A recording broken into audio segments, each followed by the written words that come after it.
Stocks our strategists feel are poised to deliver positive returns are featured now in their top stock picks of the week. Well, now you're going to hear about a couple of stocks our strategists feel are worth taking a look at. Brian Hamilton, who's here with me, and Brian Boland, who joins us remotely, going to tell you about a couple of interesting picks that they have. First, Brian Hamilton, you have an interesting restaurant story. Yeah, Carrols Restaurant Group. Essentially, they own over 800 Burger King franchises. And while they own a couple other little franchises, Burger King is the bulk of their overall portfolio. Now, they recently reported earnings where they beat the Zacks consensus earnings and revenue estimates. And as a whole, the earnings report was really impressive. They saw sales improve by over 17%, EPS grew by 50%, but most importantly, comparable same-store sales, which a lot of restaurants measure their growth on, was up just under 9%. Now, this has to do with two major factors. First, the recent acquisitions of other franchises, and second is their premium menu strategy. Now, their recent 2 for $6, you get a Whopper, a chicken sandwich, you can mix and match thing, has been doing great as of late, really driving the same-store sale growth.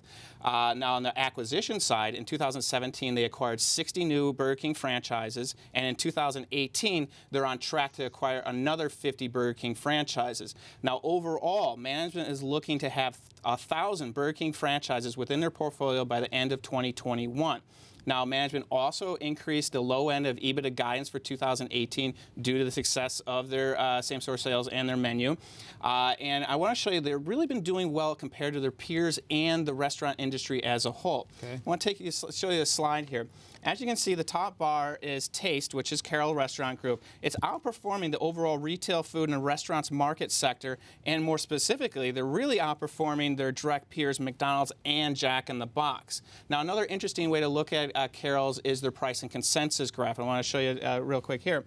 Now, from basically the beginning of 2014 into the beginning of 2017, the company was doing fantastic and really nice growth here. But 2017 was not a good year for Carrols as the stock price dropped here. But given their recent strategy of new acquisitions and their the success of their marketing and their menu, the stock price has increased as of late. But most importantly here, we can see year-over-year increase in analyst estimates give us our nice growth story. So we have some really good near-term success with the menu and the same-store sales. We also have a really long-term growth driver in their franchise acquisition. So the next several quarters are looking really nice for Taste. All right, sounds good.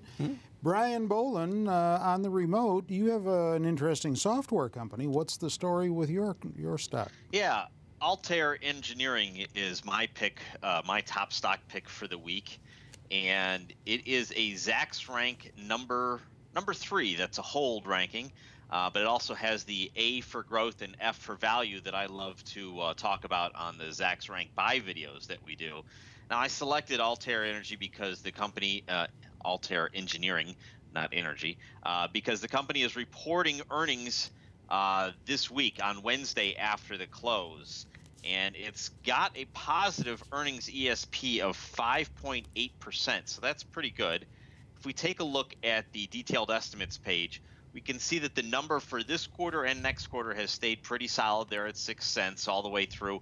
Same for this year and for next year, the Zacks consensus estimate holding steady, and that's why this stock is a Zacks rank number 3.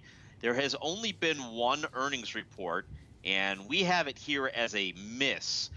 In that was the first report since the IPO, and what you're going to see a lot of times in that first earnings report is there's going to be a lot of noise. There's a lot of previous items that are baked in there, a lot of things that all kind of catch up to the company. So several years of private financing rounds will all impact that report. You know, we have it as a miss, where they have a loss of 7 cents and a 4 cent, or I'm sorry, a loss of 7 cents when the estimate was 4 cents. So a big 11-cent miss here, but the rest of Wall Street viewed it actually as a beat.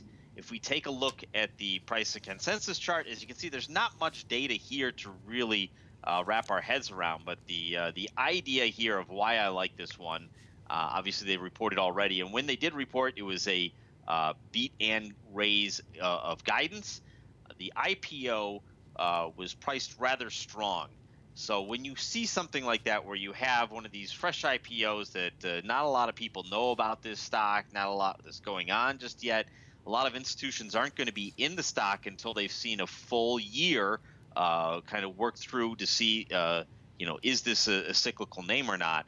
Right now, you have that opportunity to be like, is this something that is going to work?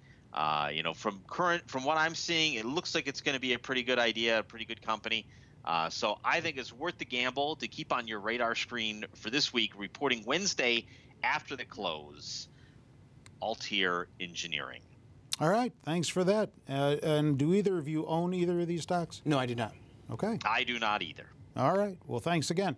Don't forget, you can always find more stock information on our website, Zacks.com. Just get over to the homepage and start checking it out. With the two Bryans, Hamilton and Bolin, I'm Terry Ruffalo.